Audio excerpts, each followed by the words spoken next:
दोस्तों आपका स्वागत है डीआर आचार्य जी के एक और नए वीडियो में। पिछले कक्षा में हम पढ़ चुके हैं अपरिमेय संख्या, मतलब संख्याएं किस टाइप की होती हैं।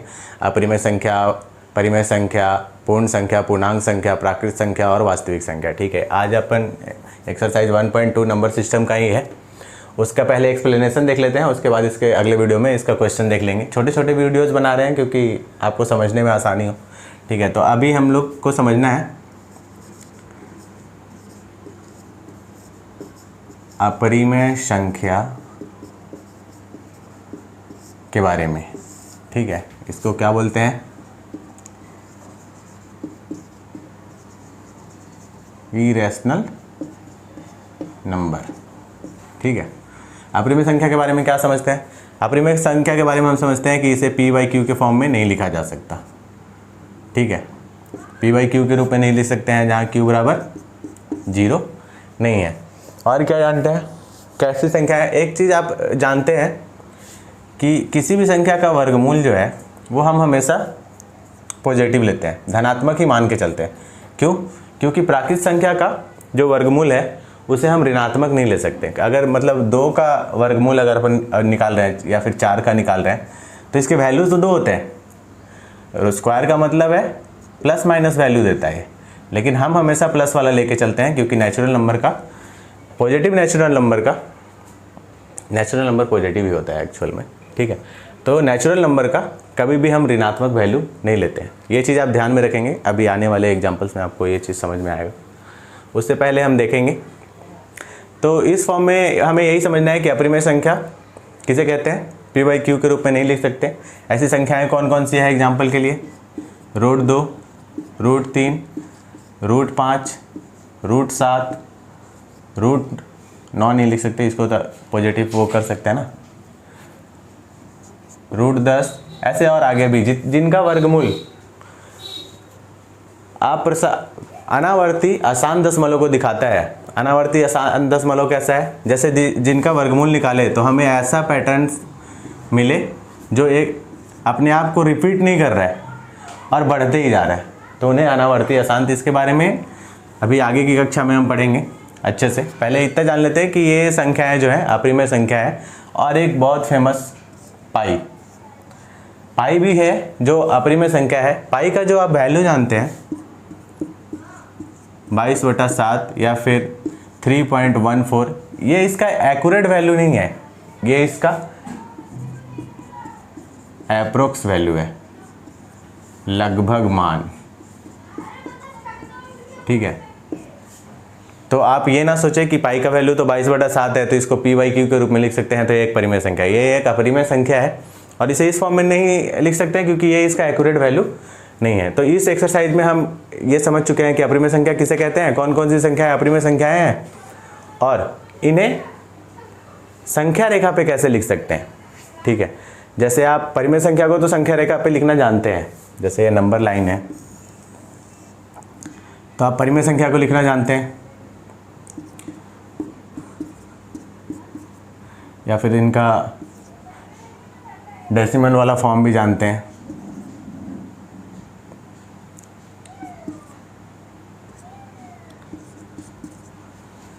ये इनका डेसिमल फॉर्म है, इधर 1 2 3 4। ये सारी परिमेय संख्या को आप लिखना जानते हैं, लेकिन क्या आप अपरिमेय संख्या को संख्या रेखा पे लिखना जानते हैं? नहीं। तो आइए हम इस एक्सरसाइज में वही जानेंगे कि अपरिमेय संख्या को संख्या रेखा पे कैसे दिखाते हैं। जैसे मान लीजिए कि √2 एक अपरिमेय संख्या है और इसे हमें दिखाना है संख्या रेखा पर,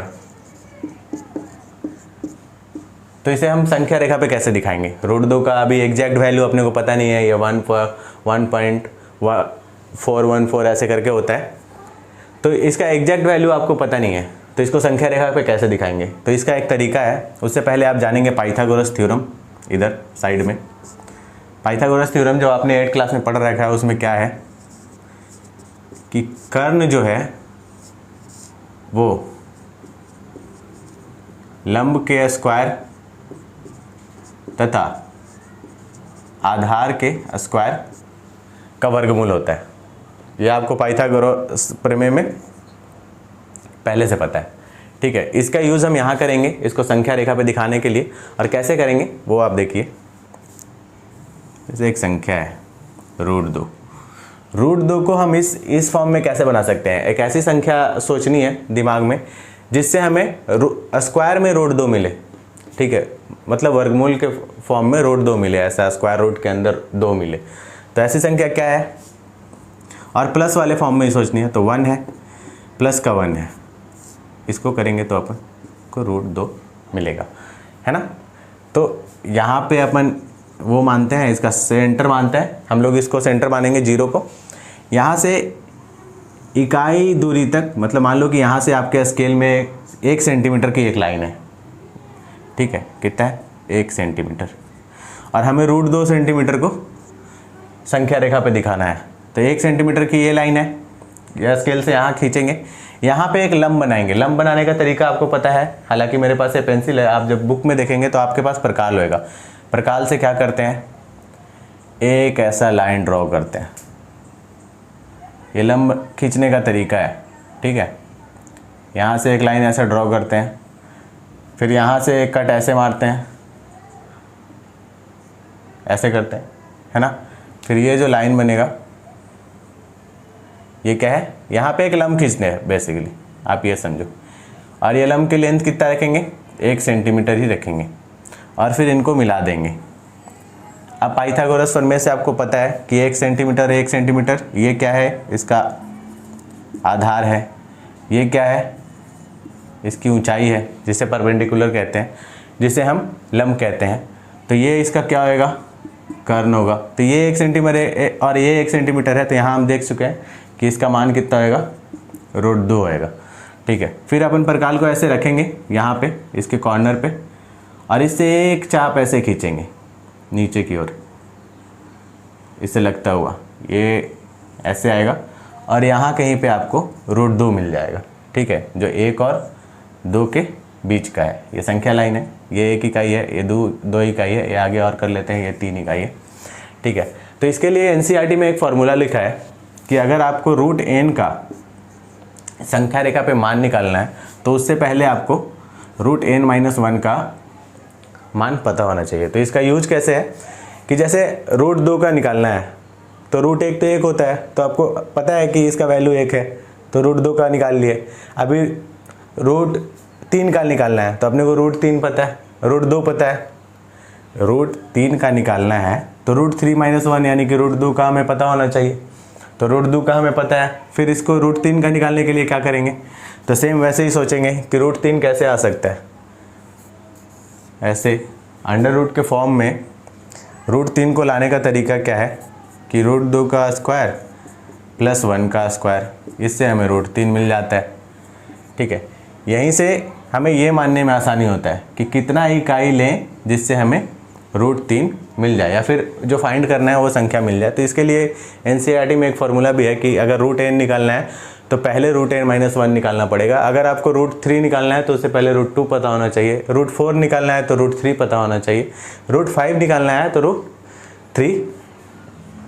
√4 पता होना चाहिए, ठीक है। तो अभी इसको करके देखेंगे। अभी यहाँ से एक, जैसे ये लाइन है, ये इसको हमने D माना, ठीक है। तो यहाँ से अभी क्या करना है कि √2 अपने को पता है ये वाला, अब इसको आधार मान लेंगे हम, और √1 इसकी ऊंचाई है, तो यहाँ पे एक और लंब खींचेंगे जो इससे 90 डिग्री का कोण बनाएगा, और इसको P मान लेते हैं, और इसको हम यहाँ मिलाएंगे O के साथ। अब O और P को त्रिज्या मान के एक और चाप खींचेंगे जो ऐसे कहीं 2 के आसपास आएगा, और यहाँ पे हमें √3 मिल जाएगा। इसी तरह से हम √4, √5, √6 और आगे सारी संख्याएं निकाल सकते हैं। एक और चीज़ मैं आपको बताना चाहूँगा जो आपके लिए बहुत ज़रूरी है कि संख्या रेखा पे हम पॉइंट वाली चीज़ों को कैसे निकालते हैं। हाँ, तो पॉइंट वाली चीज़ों को कैसे निकालना है ये अभी आप देखेंगे। जैसे 4 दे रखा हो, √3 दे रखा हो, √2 दे रखा हो, तो इसका तो अभी आपने देख लिया। लेकिन क्या होगा अगर दे रखा हो √3.5, √9.5, ऐसी संख्याएं दे रखी हो, तब कैसे निकालेंगे? तो आइए ये देख लेते हैं। तो इसका एक तरीका है, इसको आपको अपने कॉपी में करना है और ख़ुद से करना है, कोई भी रैंडम नंबर मान के करना है, और क्या तरीका है वो भी हम देख लेते हैं। एक लाइन लेना है, मतलब जितना निकालना पूछेगा, जैसे एक एग्जांपल ले लेते हैं बुक वाला ही, √3.5 का निकालना, ठीक है। इसको संख्या रेखा पे दिखाना है हमें। तो सबसे पहले क्या करना है कि स्केल उठाना है और √3.5 का एक लाइन ले लेना है। 3.5 का यहाँ पे एक लाइन ले लेना है ऐसे।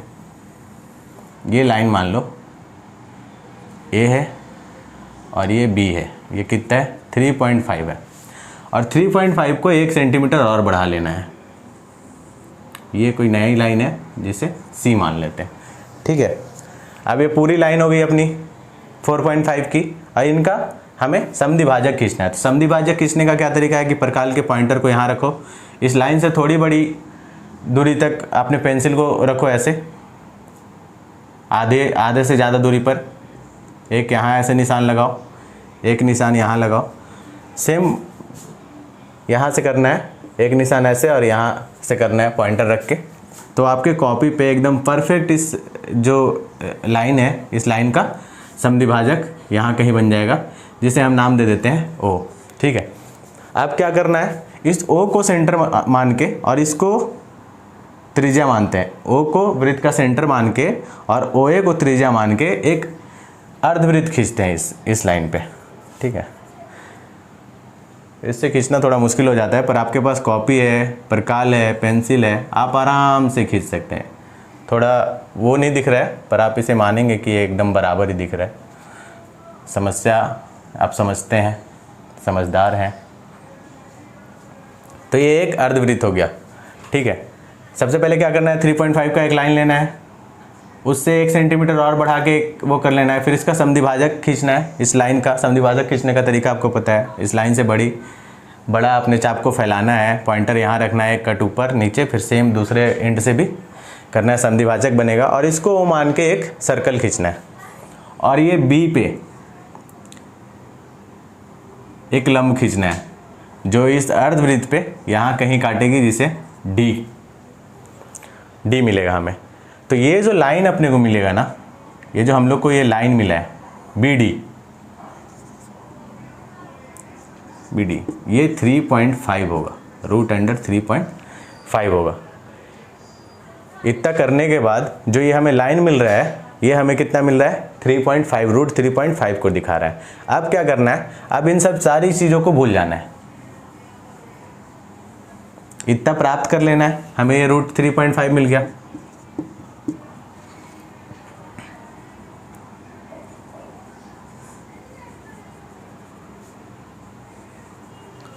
और अब संख्या रेखा का 0 यहाँ से शुरू करना है और ये आगे बढ़ते जाएगा 1 2 3। अब मान लो कि ये संख्या रेखा का सेंटर यहाँ है, ये 0 जो पॉइंट है यहाँ से शुरू हो रहा है।